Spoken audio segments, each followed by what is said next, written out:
Mireu, el Conacol, jo parlo per la meva experiència amb els nens quan ho practiquem i així, és com que ells aconsegueixen retenir el ritme d'una manera més natural.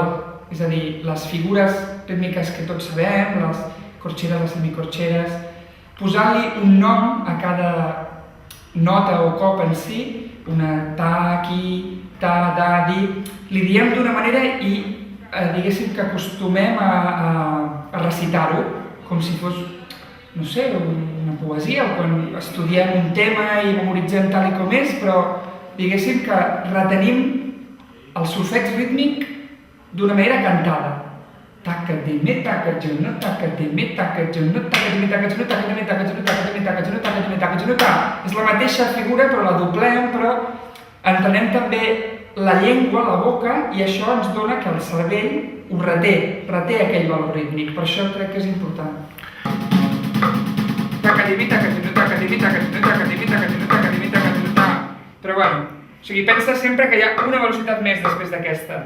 Vale? Tornem.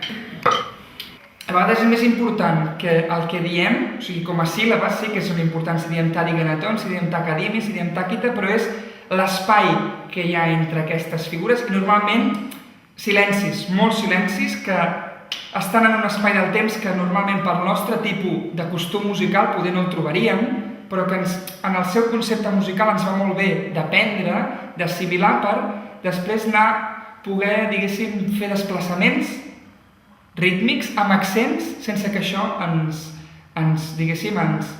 tregui de la pulsació, ens tregui del compàs. Ta, ca, di, mi, amb dobles, Vale? Provem. 3 i dreta, dreta, esquerra, esquerra. Ta, ca, di, mi, ta, ca, ju.